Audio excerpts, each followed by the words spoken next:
hello everyone, and welcome back to Orange Juice Optional. I'm here today with my good friend, Suzanne. Hey Suzanne, how are you? Great. How are you, Michelle? I'm doing good. I'm excited because today we are going to do our first book club. Yes, we are. But before we get to that, there's a couple things that we need to chit chat about because I haven't talked to you really in a couple weeks other than recording. You're right. I feel like I'm missing out on some serious Suzanne time. I feel the same way about you. It's like we really haven't seen each other in quite a while. We haven't. And one of those reasons is because you've been traveling so much. And on a very recent trip, you celebrated your grandson's 3rd birthday. So happy birthday, belated birthday to Logan. I love the pictures of both him and Audrey. I know. And I will just give you a quick synopsis of what I discovered about a 3-year-old grandson. I can't wait to hear. Yeah, and I'll make it brief. So one of the things we did for his birthday is I wanted to take him to Bluey Live. And if you're familiar at all with Bluey, it's a cartoon, an Australian cartoon. And when Logan was under a year old, it's one of the only cartoons that my son really approved of. And he loved it. And so he watched a lot of Bluey, loves Bluey. And I love Bluey because the cartoons last about 7 to 10 minutes and that's it. And so you turn it on, you're not committed for a half an hour. You only have to watch 10 minutes and you're done. And so Bluey Live is a stage performance of Bluey. And I decided I'm taking him, just Grandma and Logan, to Bluey Live, which was fantastic until he got so excited that he decided he wanted to go to the stage. And the place was sold out, so I'm sure 1,000 people were there. And he kept tugging, let's go, Grandma, let's go, Grandma, let's go, Grandma. And I was so terrified he was going to get away from me, because if he got away from me, I would have lost him forever, because I never would have been able to find him in that crowd of 1,000 people. And that would be terrifying. It was terrifying. And it was very stressful. And he loved it. It was so worth it. But it really emphasized the fact that there's a difference between being a 30-year-old mother and a 60-year-old grandmother, because 60-year-old grandmothers do not move as fast as 30-year-old mothers. And I'm sure if he had gotten away from his mom or his dad, they would have been able to catch him on a dime. But first of all, I don't think he has the same level of respect for Grandma. And respect is probably the wrong word. Whereas if I called him, he probably would not come running back to me like he would if his dad or mom called him. He would come running back to them. And he's a lot faster than I am. And I don't think I could catch him if he got away from me. Have you ever thought, and maybe we've talked about this on a previous episode, about putting him on a leash, like around his wrist? We did talk about that on a previous episode, because I used to do that with my daughter when she was 3 and we were in crowded places like airports, because I had an infant, and carrying an infant, I knew if she got away from me, I would never be able to catch her with an infant. So I did have a leash. It's a terrible term, but it is, but I don't know a better term for it, because that's kind of what it is. A tether, maybe an extension of you. Right. And that would be great. But of course, I'm a rusty old parent now. The definition of a grandparent would be a rusty old parent, because did I think... Where do you come up with this stuff? This just popped into my head right now, because I thought, because there were a couple times when I texted Greg and Jamie while I was at this show when we were getting ready for it to begin, because it's like, oh, this was a rookie mistake. It really wasn't a rookie mistake. It was a rusty old grandparent mistake. Why don't you just say out of practice? Okay, well, that didn't occur to me. I was out of practice. Yeah, because as a mother, it would have been a no-brainer for me to make sure I had snacks, which he didn't need. Make sure I had the right toys to entertain him while we waited. Make sure I had something like a tether or a leash to keep him close to me so I wouldn't have to chase him. I would have had all of the things I needed. But as a rusty old grandma, out of practice, had none of it. Didn't have snacks, didn't have toys. Although I did smartly grab one of his airplanes because he loves airplanes, and that kept him entertained. But, when he was under the seat in the theater entertaining himself, I thought, there's nothing wrong with this. He can sit under the seat if he's entertained. I'm good with that. You're probably just being judged by all the refreshed young parents around you. Exactly. Yeah. Oh, grandmother on board. That's what everyone's thinking. Ooh, you can tell he's with his grandma. You can tell that's not mom, that's grandma. You're so funny because talking about you taking Logan to Bluey was exactly where I was going. And you didn't even know that, but I was going to go to the fact that you had this outing with your grandson and how impressed I was. And I just pictured Logan sitting there with so many things from the Bluey store because grandma's spoil. And so I was going to ask you, if you bought out the store. Okay. And the answer to that would be no, because the show started at 11 a.m. and we got there at 10 to 11. And there were probably 1,000 people in line for the store. Otherwise, I would have. Yeah, but probably good thing you didn't, because you needed that extra hand to hold on to him and not carry extra treats. Toys. Yeah, extra toys. And that being said, I've already bought him every Bluey toy there that exists. And so they were all duplicates. I see. So, and is Bluey a dog? It's a dog. Yes. Okay. Yes. And, and it's a female. Even though she's blue, she's a female dog. And she has her little sister Bingo and Bluey's dad and Bluey's mom, which I don't know their names because it's Bluey's dad and Bluey's mom. And so when you sing the song, you say, Mom, because that's Australian. Dad, Bingo, Bluey. So there you have it. I never in a million years would have thought I would hear Suzanne Huners reciting a children's show theme song or song that they do. Well, and I'm impressed.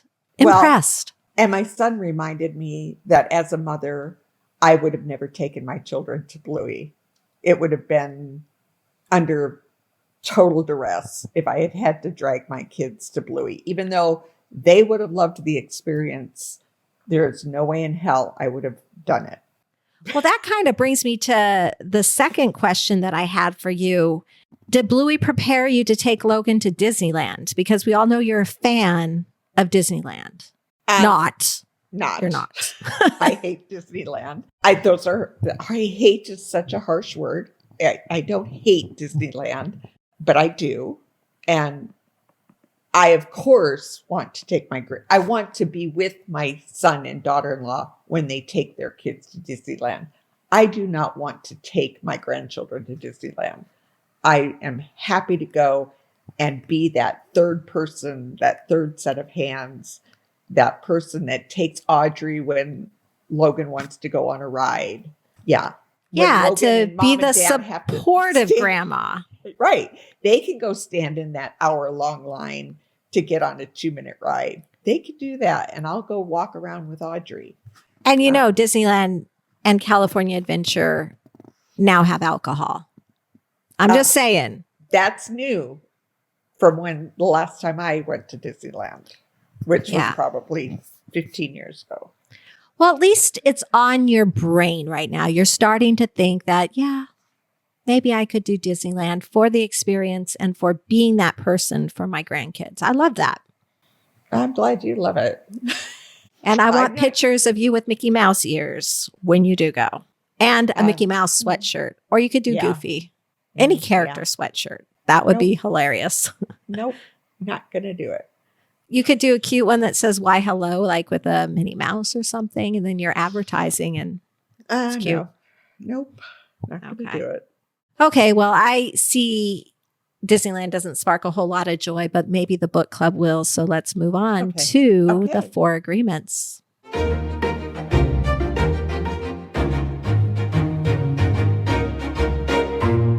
Okay, Suzanne, we're back. And I'm so excited to have a conversation with you about the 4 agreements.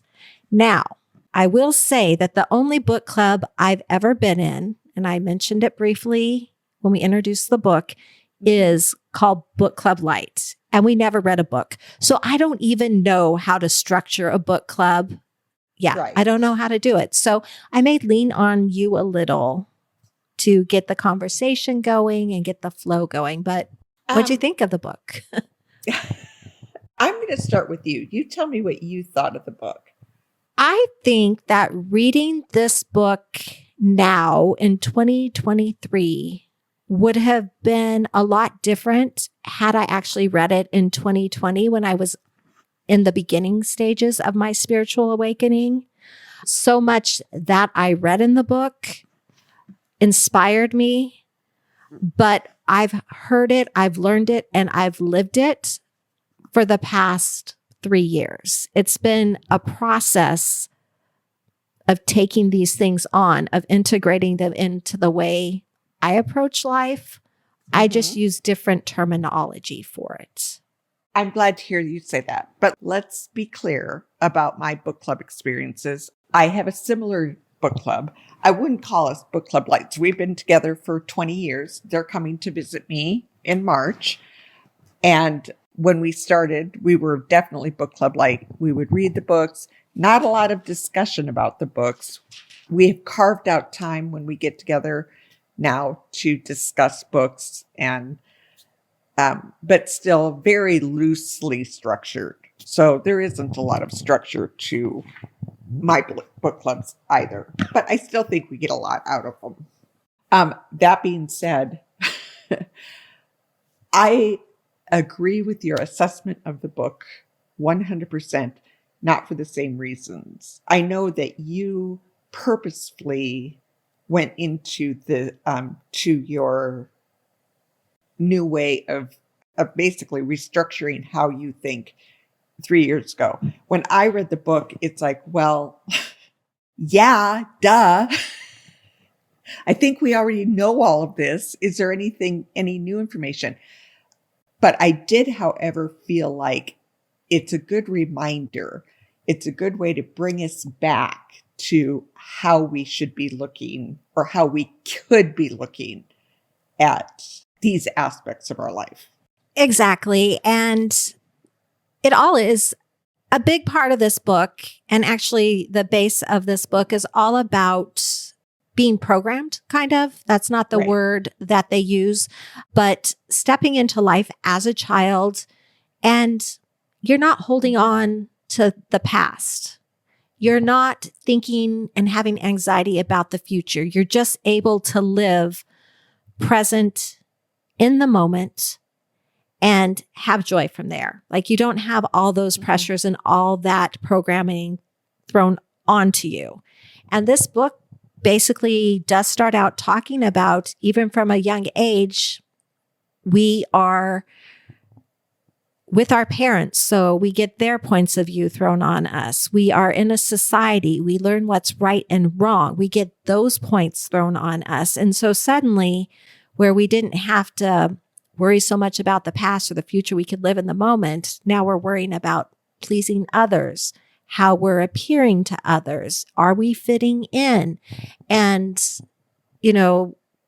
from there coming in, how you self-judge yourself, but then yet how you play a victim and how those all come together with your self-beliefs and all those things that you're learning, all those thoughts that are being projected at you, all those concepts that you're taking in. Those are the agreements that he's talking about.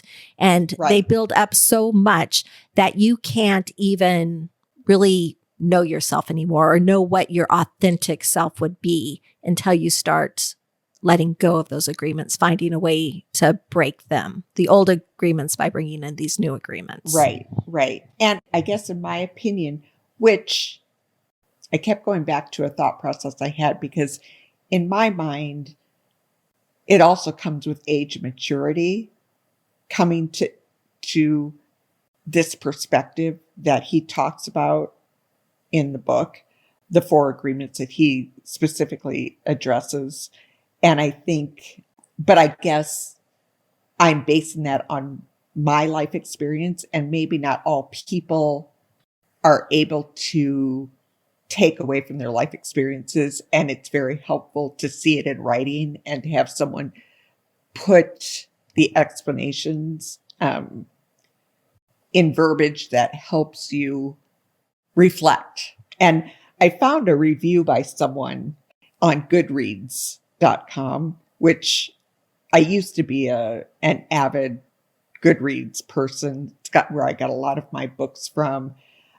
And I've just gotten out of the habit since I opened my store to go to Goodreads. But I did find this review that I really like. It says, much of the info I've already learned by my hard knocks age of 60. Yet isn't it always nice to pick up an easy read to reflect and get a bit of verbiage that helps you refocus, reinforce getting back on a good direction, or helps you simply clear out life's cobwebs when reaching new big life transitions. I just thought that was a great way to sum up how I felt about the book. I agree. I really like that review of the book, and it is so incredibly true. Do you want to maybe go through the 4 agreements and what you pulled from each of them, what your thoughts were? I think we can briefly go through them. I think we don't necessarily need to do a summary of the book because if anyone's listening to our podcast, we can assume that they've read the book with us.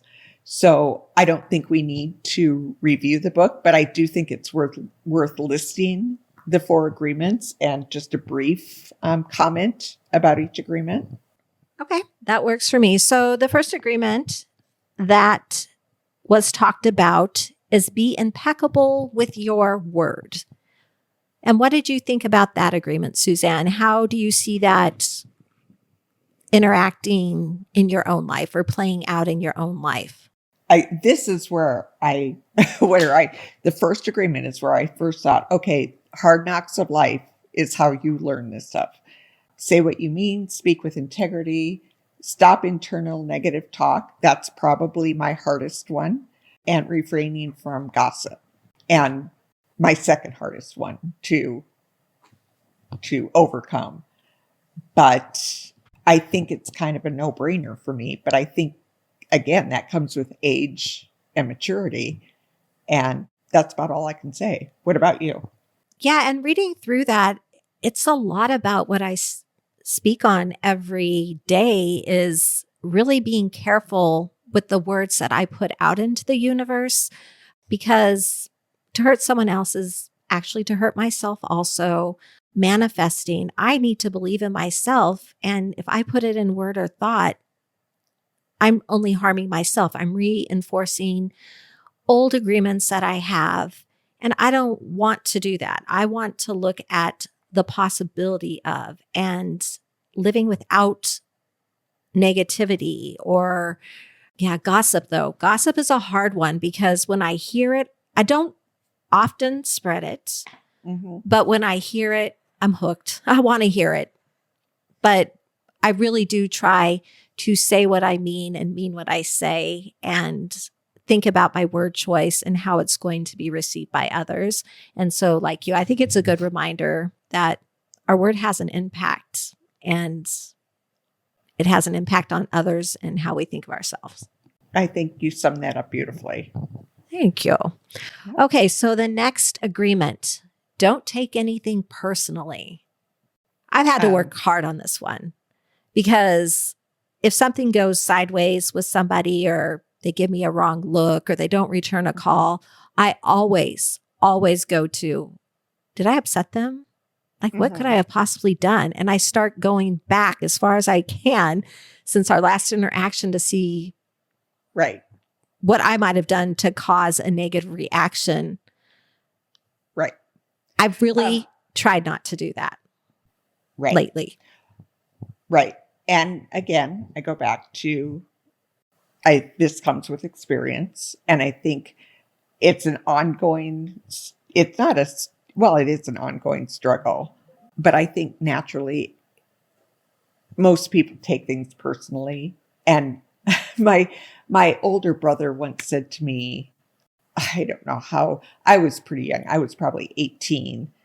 And he said to me, I was worried about someone being upset with me and had I done something wrong. And he said, that's just arrogance talking. What makes you think that person is thinking enough about you to blame you for something going on in their life? I always go back to that in my world. It's like, it's rather arrogant of someone or self-centered of someone to assume that what other people are saying is personally directed at you, because it's usually not. Right. And it's such a hard habit to break. And it does take that effort on your part to say, you know what? Everybody has their own set of problems. Everybody has things going on. And we only know what they share with us. We're not living their reality. We're not living their dream. So cut them some slack. Not everybody processes information the same way.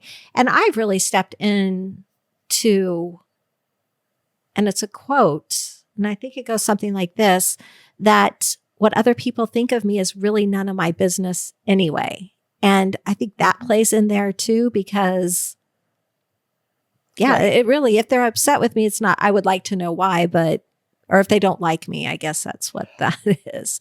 Well, but again, that goes back to the same logic. It's like, if they don't like you, it's really none of your business why they don't anyway. That's on them, not on you. It's like not everyone can like everyone. And I've also learned in my life that not everyone has to be your best friend or your close friend. You can have different types of friends in your life that fulfill what you need in your life to succeed. And so you can have friends that you just enjoy them for their company and their laughter. You can have friends who people you turn to when life sucks and they'll listen to you. You can have, so yeah, it's a great quote that you live by, because it's like, it's none of your business why they don't like you or why they're mad at you. Unless they decide to share it with you, it's none of your business. So move on. Right. And as you're talking, I'm thinking a reason, a season, and a lifetime for friends. And I was so wanting to say, and I'm like, oh, that's so against the book we just read, is what kind of friend am I to you, Suzanne? But again, it's none of my business. But don't you think friends naturally are drawn to each other for reasons that don't need to be explained? I do. You connect for reasons, and sometimes those reasons are lasting, and sometimes you move on from those reasons. But yeah, they don't need to be explained. I agree with that. Okay, agreement number 3, don't make assumptions. Yeah, the assumption part of that is ask. Right. Ask the question. Don't make assumptions and just assume that you know what the other person is thinking. The author did use examples of a husband and wife, and the wife got mad at the husband because he should know that. Well, why shouldn't he know that? That's not how he thinks. That's not his thought process. So yeah, don't make assumptions about how others feel, how others think. And then it also goes into making assumptions about yourself, or when someone makes an assumption about you, you taking that on as part of who you are, when in reality you're not that person. And this is a chapter also that really talked a lot about gossip, I believe, because when we hear gossip, we just assume naturally that it's true about a person, when in fact it's an unfair label. Right. And I go back to this, don't make assumptions. It's a kind of a mantra that I have said to my kids when I was raising them, and even as an adult. It's like an internal assumption is, just because you're worried about it does not mean it's true. And I think when we worry about something, and I think he talks about that in the book too, maybe it wasn't in the book, I can't remember. Anyway, but like, if you're worried about having cancer, that doesn't mean you have cancer. It just means you're worried about it. Don't make the assumption that worrying about it will make it true. It's like you have to be able to separate that internally. Do you hear what I'm saying? I do hear what you're saying, and I agree with you. And I just want to make a clarification. Gossip was mentioned after the first agreement. I just had to go back to my notes, but it really does fall into the assumption category also. So yes, I did hear what you're saying, and I agree, because you're going to make yourself sick in the meantime with worry, with anxiety about something that may never come to be. Right. And that's it steals joy. Right. And that's what my mom always used to say. Don't worry about things that may never happen. Yeah, that's good advice. Mm-hmm. It's standing against the test of time. Yeah. Okay, so the last assumption that he talks about is do your best. Always do your best, yes. And I love that. And that is really how I try to live my life. We talked about it briefly in our first rebooted episode, where I took a step back from the podcast because I didn't feel like I was giving my best or doing my best on it. And I needed to find a way to spark that joy and to put that best foot forward and make it the priority that I want it to be, because it brings so much joy to my life. I didn't want it to be something I wasn't, for lack or for pushing it too hard. Does that make sense to you? Like trying too hard to make it something it isn't, or not giving it enough attention to be what it should. Just that right balance. Yes, I agree with that. And I think that this is something that it's a trap I think everyone falls into at some point in their lives, where is this the one, always do your best, where he talks about the ability to say yes and no to things. I don't have that. One of the agreements, he talks about being able to say yes and being able to say no. And I can't remember if it was this one. Anyway, my point to that is when you say yes to everything, and it reminds me of a Brady Bunch episode where Jan Brady wants to fit in her first year in high school, and she's looking at her older sister who's totally popular. And so she signs up for everything, and she's miserable doing everything because it's too much, and she's diluted everything she's doing to try to do everything. And it's like you have to learn how to weed things out and pick the things that you enjoy and spark joy in order to do your best. And to be authentic about it. And what I love so much about these 4 agreements, they work so well together that really, I know you were struggling, like, was it in this agreement or that agreement? Right. It doesn't. It could be associated with any of the agreements, because there is that common thread of them building together. And that 4th agreement is really taking everything and putting it in this package to do your best in life, to accept where you've been, be open to where you're going. Right. And another concept I really wanted to touch on about doing your best is, I firmly believe this, and this is something my dad said to me when my kids were really little. It's like, remember that doing your best is relative. It's like if you are doing your very best at something, that does not mean you are going to get an A plus in what you're doing. And obviously he was specifically referring to school and grades and not coming down on your kids hard when they came home with a C. The only time you should come down hard on someone is when you feel like they got a C because they copped out on it, that they just rushed it. They didn't give it the time. They didn't do their best. If they did their very best and the teacher felt like it was C work, but it was their very best work, then that's okay. Yeah, I agree with that also, and really did live by that with my own kids. As long as they put in their best effort and they tried, you're not going to be perfect at everything. So you've got to kind of weed out where your weaknesses are and bring in what your strengths are. And then you find the balance there. So I love that. Your dad and mom, very wise. Parents are very wise in general. We just need to remember to listen to them. And I'm saying that to my kids right now. Hopefully they're listening. But the last thing I'd like to say about always do your best, as he talked about really enjoying what you do and doing it for just the love of doing it, not for the reward of it. And one of the things he talked about is having a job. You go to a job because you need to make money. Money is the reward. But what if you go to a job and it implements everything you love to do? That reward becomes, you still need the money, but that's not why you're doing it. It brings you joy. It fills you up. It makes your life feel like a dream, for lack of a better word. But if you can love what you're doing, you'll never work a day in your life.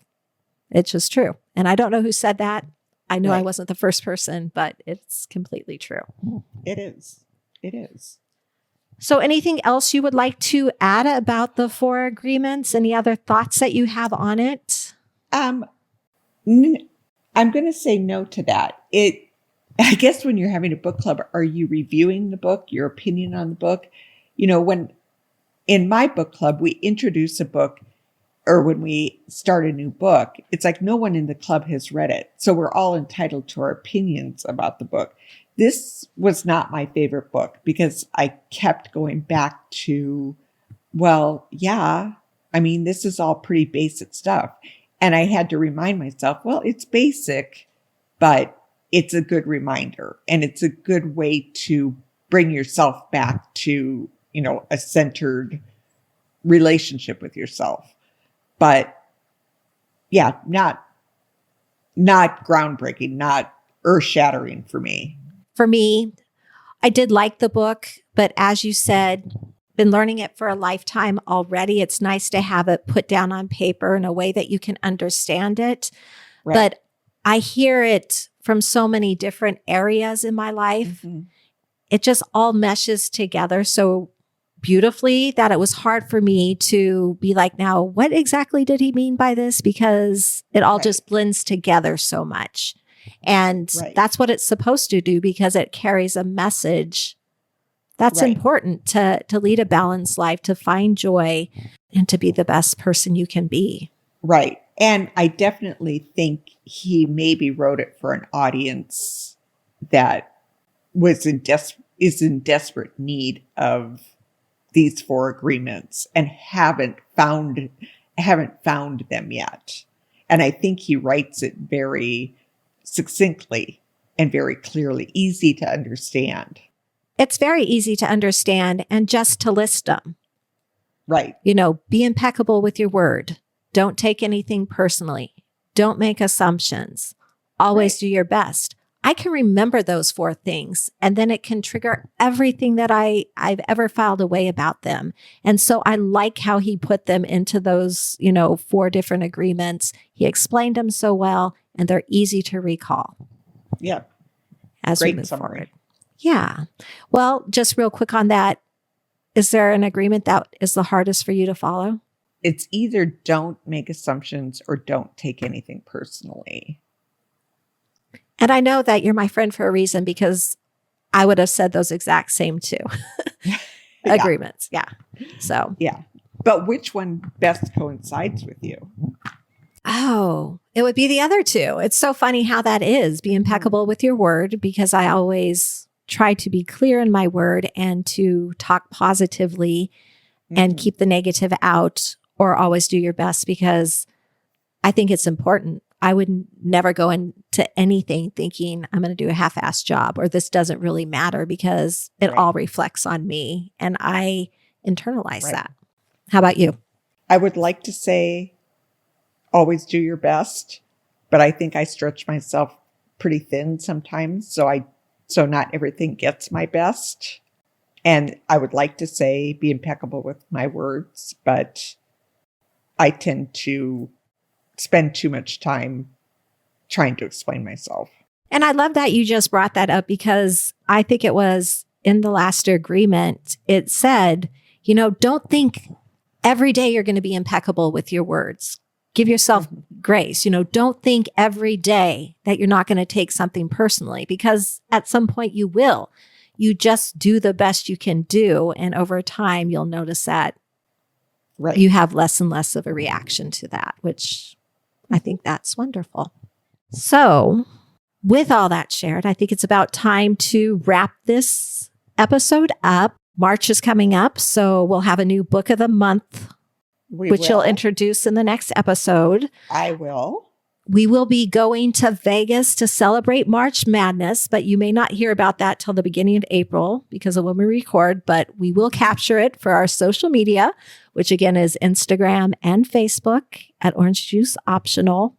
Again, if you like what you hear, please leave us a rating. We really appreciate it. And let's see, the contest, it's up and it's running. Have you thought of what you're going to put in that nice basket, Suzanne? Oh, absolutely. I will probably put one of our books of the month, maybe I have some wonderful candles in my shop.